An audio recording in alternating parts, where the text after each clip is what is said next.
where were we? Let's take a look.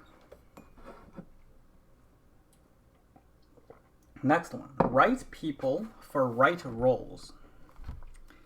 Get the right people on the bus, the wrong people off, and right people for the right roles.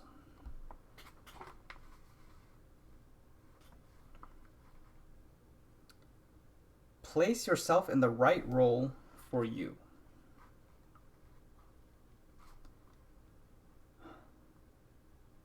Guess that also means that to not let the emotional part of yourself be in charge of the instantaneous responses. To speak as soon as the thought appears. Next, make time for people.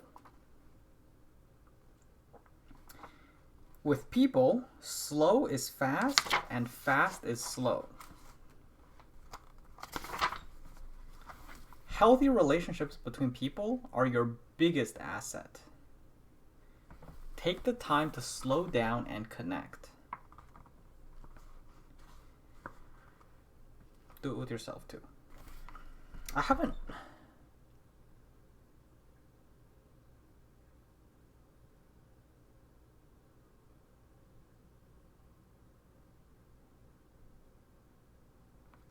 I mean, this sounds fanciful, but I haven't really taken the steps to do it myself. So I can't really. Anyways. Next, check your paradigm. Check your paradigm. So basically, if you view something through a specific lens, that is going to greatly affect how you view reality. Check if that lens is beneficial for you. This can be difficult because you don't actually know what filters you have. Because, for example, if you were always blind, you wouldn't know what you're not seeing. Because you can't compare it to what you see and go, this is the difference. So you can't know it's very difficult to have the objective reality if you've always had the blinders on. So this can be very difficult. Paradigms may even be true at the start and become false without you realizing. So you can have a belief that is true, but it's not always true. But because you built the feature, and I'll give you, let's say you lived in a neighborhood and your neighbor's dog was very aggressive. And so then you started avoiding dogs. And it was good that you avoided the dogs that you saw because they were very aggressive. But maybe you moved somewhere, and now all the dogs around aren't aggressive, but you still avoid them.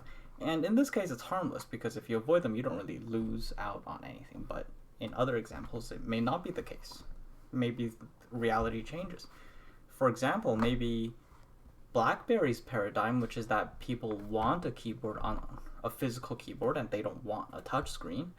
Eventually, by the time they realize that people actually do want the touch screen over the physical keyboard, it was too late. Lead difficult conversations. So, not just to have difficult conversations, but to lead it in the direction that you want. Next, talk straight. Do you ever technically tell the truth, but you leave a misleading impression because maybe you didn't communicate it very clearly, or that your words weren't precise enough? Actually get things moving. Like if you talk straight, like say, I want to address this topic today in this conversation, then you actually move things in the direction you want. Don't try to sound fancy or sophisticated or to phrase things in a way to make you sound smarter. Say things as simple, as clear, and as plain as possible so that there's no room for miscommunication. Now, obviously, you do have to be careful. You can't go overboard, which is the next point, actually.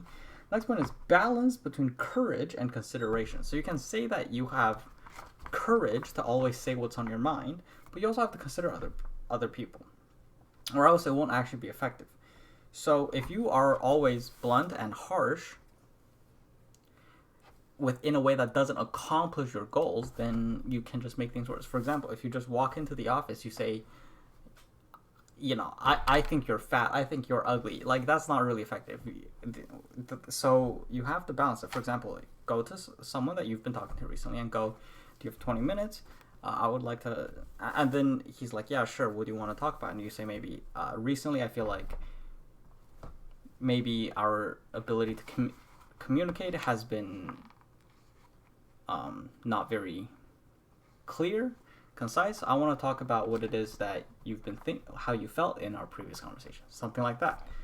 So you do have to balance courage and consideration, because just having courage without consideration is just, I don't even know what the word is.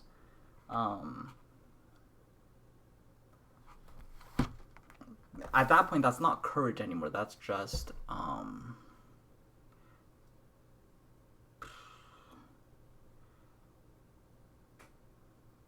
some things in your mind aren't worth speaking, basically. Okay, let's look at the notes I have. To be straight / hard, brash can have the effect of bullying, or etc. So, for example, maybe if you, as a leader, which is the context, if you just say,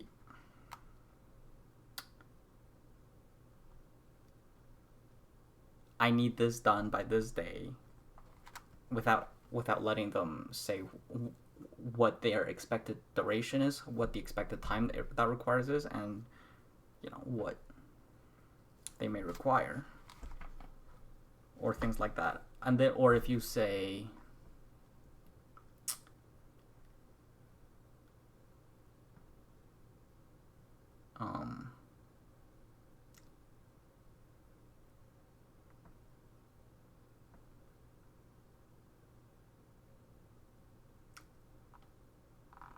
I need you out of my face, instead of I'm not in the mood to discuss this at the moment.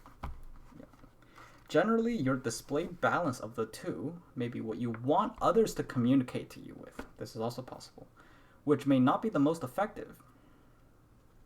For example, if you imagine the situation between men versus women communication, or miscommunication, the stereotypical one, which, maybe...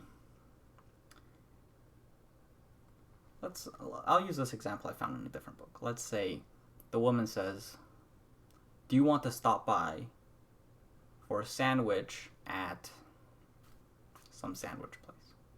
And he says no. And then later he finds out, this is an example from a book, and later he finds out that what she meant was that, later he finds out that she wanted a sandwich, and now she's annoyed because he didn't ask. And so now he's thinking she wasn't straight with me, and now I feel that she should be just say what she wants, and he was straight, but he didn't consider what she wanted. She wanted to start the negotiation, and then he didn't reciprocate. So from her end, she's annoyed because he didn't show consideration for what she wanted, whereas she was trying to bring up a conversation about whether or not to eat something, and then he is annoyed that she wasn't straight enough with him. To overdo consideration can mean to never bring things to the forefront and actually resolve things. So, for example, maybe she should come in and say, hey, earlier I asked if you wanted a sandwich, and you said no. I was trying to open up a communication about what we could eat, and so on and so forth. Whereas now, obviously, in this case, if he later found out that she wanted a sandwich, then he could also go to her and say, hey, turned out that you wanted a sandwich, and I didn't realize that's what you meant. Because for me, I only talk, like, for me, if I want a sandwich, I would tell you I want a sandwich. So I'm not used to that form of communication. So it's a two-way thing, right? It's like one of them needs to take the first step in that. And if the man doesn't know that she wanted it, then it's hard for him to take that first step because he wasn't aware of it.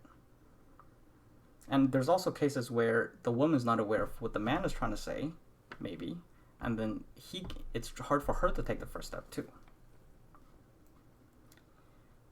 previous is basically the focus on the first half, so this is implied. Ah, yes.